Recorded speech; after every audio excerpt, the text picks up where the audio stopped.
So anyway, here's the story I promised you, and I think it's a good one, albeit a strange one. Me and my friend Vinny went down at this burger joint, down in 53rd and 3rd.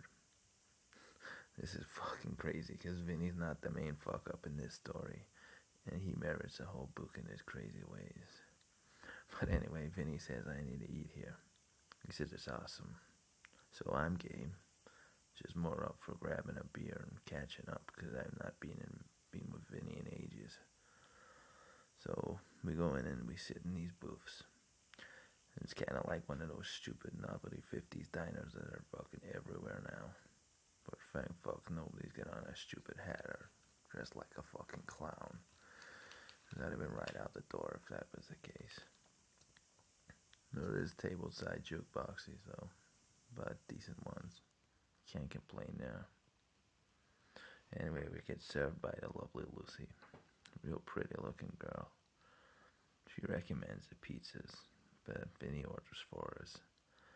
He says the burgers are where it's at. But this girl keeps pushing these specials at us. Says they come with a free milkshake. Vinny just laughs at her and he says, "My friend and I are after two juicy deluxes, Lucy, and two beers. If you got that." Always a charmer. Still, he does alright with the ladies, so I guess what do I know? So, 2 minutes will go by. Lucy comes over and slams the beers down.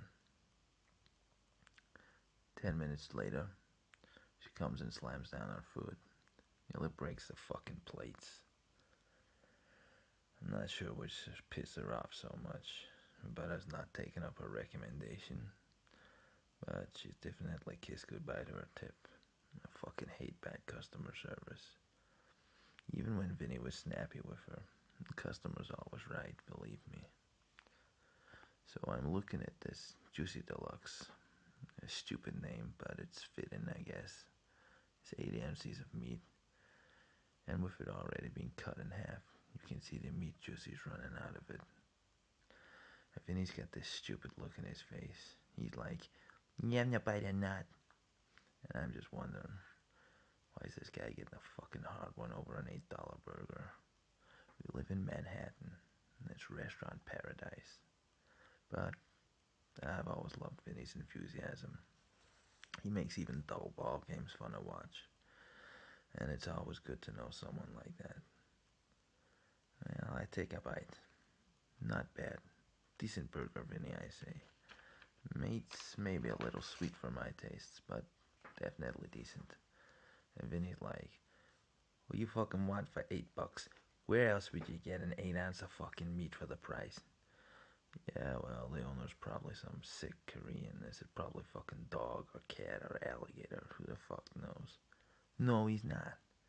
There he is over there. See in the back? Where? In the kitchen. Yeah, with the crew cut. That's Eddie.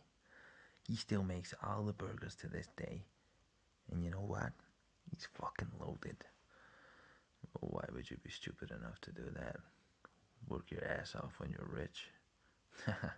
Eat up, my friend, and I'll tell you. So I start tucking into my Juicy Deluxe. And the beer's definitely going down well with it now. And I'm pretty curious now, because when Vinny talks, you just gotta listen. He tells a good story. So I listen. Well, this restaurant is just a cover for his other interests. His other businesses? No, his other interests. His businesses don't need him in charge. He's got guys in place taking care of all that. His family was quite wealthy already, but when his dad died, he had money to play with. So he did. Fucking done what every other asshole with money does. Stock market. Eddie was there at the start of the cell phone wars. Had shares in all the major networks. And the money he lost and the ones that went under, well, compared to what he made, it's like fucking chump change. And people started going crazy for those cell phones. Eddie was bought out. They say he made over £45 million on that buyout. God knows what he's worth now. You know Leon Hoffman? Yeah, sure. He says he's got at least fairly profitable business, very profitable business he's currently running. So that 8-ounce burger you're eating, that was made by a fucking millionaire. Who knows? Maybe a fucking billionaire. Oh, so what's so fun about making burgers? Believe me, it's his second favorite passion. God knows, maybe on a par with his first. Just at that moment, I look over and catch Eddie's eye. Although it's not exactly catch your eye stuff. He was fucking staring at me. He actually froze my blood to look on him. Real strange looking character. Just realizing how much of a creepy looking motherfucker he is. And Vinny tugs my arm, and I look around at him. Hey, don't fucking stare at him. Eddie's, let's say, quite the intense character. Look at me, not him. Finish your fucking burger. Yeah, well, okay. Look, I'm nearly done. But I need to take a piss first. I want to hear this story, Vinny, to be continued. So I get up as Vinny calls over the very grumpy looking Lucy for another 2 beers. And I walk past the counter in the way to the little boy's room. Try not to look at Eddie. He's actually making me uneasy. I saw something in his eyes I didn't like. Unfortunately, when I leave the room, he's standing at the counter. And I notice, ironically, that Vinny's sitting on his cell texting. But I realize he's not really. He's pretending. Yet he must be spooking him too. I'm really starting to wish I wasn't here. Why the fuck has Vinny invited me to this place? And then Eddie speaks. Your meal to your enjoyment, gentlemen? Yeah, it's great, thanks. Yeah? Will you be sure now to tip your waitress generously? I give him a quick nod of the head. He looks over at Lucy with a murderous stare. But she keeps her head down. But I don't think it's from shame. It looks like fear.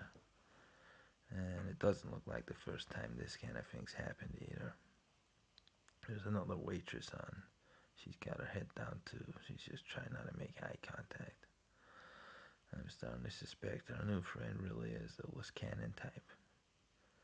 Thankfully someone comes in to order something, so Eddie creeps back into the kitchen.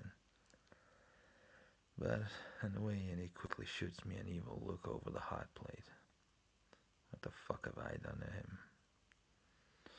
We hear another juicy deluxe getting ordered, and Vinny gives a smirk. But he doesn't look as happy-go-lucky as he was when we arrived. He's definitely looking uneasy. So I sit back down,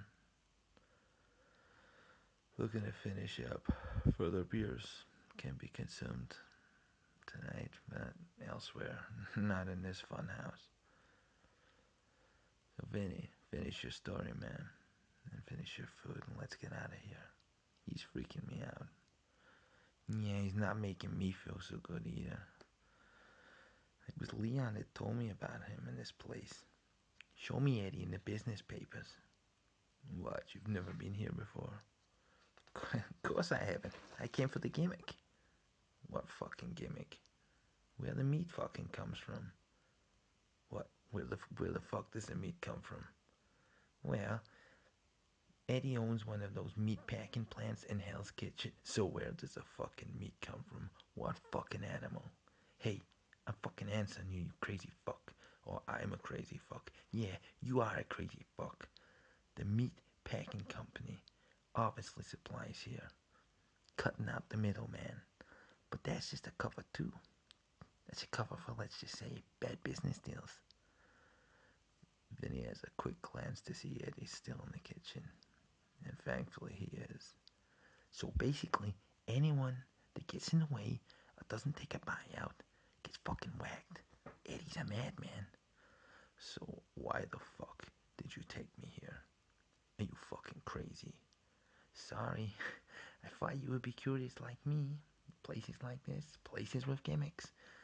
What is the fucking gimmick of this place that is run by fucking Michael Myers? No, that you've been made a burger by a crazed fucking genius. Anyone can be an asshole and get lucky in the stock market. Yeah, but can they get rid of a fucking body without a trace and make it taste delicious? What the fuck? Fucking Vinny had waited until I'd eaten the last bite until he revealed that. I told you he was a fucking crazy fuck. Don't tell me you will never not want to know what human flesh and blood tasted like. No, I fucking wasn't. Both Eddie and Juicy Lucy look round at us. So I quickly piped down. Keep it down. Yes, you mentioned it before when we were talking about that stupid movie, that fucking one that plane crashes. The one they all fucking eat each other. What the fuck? We talk a lot of shit over a few beers. Never take that shit for gospel. I mean, are you fucking serious? Yeah. Well, that's why Eddie's here. He comes in before anyone else in the morning, put the stiffs in the mincer. I told you it's his fucking passion. Leon eats here twice a week. He fucking swears by this meat. You're a fucking maniac. So I'm guessing that waitress fucking knows what's really going on. And that's why she's pushing other fucking specials and shit at us. Yeah, well, there's rumors all over this area. But Eddie, he's a fiat man. You think anyone's gonna squeal on him? I mean, Leon says there's new waitresses every week. They find out about the ingredients, and they look for new jobs. Anyone that even hints a blown cover, they end up in the menu. Vinny, I feel fucking sick. You're like a brother to me. But why would you pull this crazy shit on me? Why didn't you fucking tell me? Because I knew if I did, you wouldn't have came. And I ain't here by myself. You're fucking right, I wouldn't have came, you selfish fuck. Oh, for fuck's sake, I need some new friends. Oh, come on, lighten up. He don't look like Johnny Depp, but he's definitely New York's answer to Sweeney Todd. Fuck's sake, Vinny. Down that fucking beer. We are fucking going. Amen to that, brother. So, we sink our beers and we get up to leave. I leave a $50 tip for Lucy. I feel fucking heartbroken for her now. I hope she gets out of this graveyard as quick as possible. On the way out the door, Eddie's there peering under that hot plate again. The fucker calls out, "Come back anytime, gentlemen. The burgers are always the same quality of meat." I was really glad to get out of there. What a fucking psychopathic prick. To be flaunting his passion like that in front of everyone. As for me, well, I just ate a fucking person. Who knows, maybe several. And yeah, it freaks me out. I've eaten human meat. Vinny really is a good friend. Me and him have been through so much together. But he pulls shit like that in me all the time. Funny, I can never stay mad at him. And does it bother him that he's had a cannibal moment? No, does it fuck? Me, on the other hand, I couldn't sleep that night for wondering who my victim was. Did their parents know they were dead, or were they still just a missing person? Did they have their own family? All these thoughts went through my head that night. And I mean, that was 6 months ago. And I guess I'm over it now. I mean, me and Vinny have even joked about it over a few beers, but I definitely watch what shit I say around him now. As for Eddie, I'm sure he's still down there, working up his fucking sick meat. Man, I know I'll never go back down there again, though, to find out. And deep down, I know Vinny won't either. But, fingers crossed, when Eddie's time on Earth comes and goes, he'll be on a one-way ticket to hell. Fuck knows, he'll probably even like it there.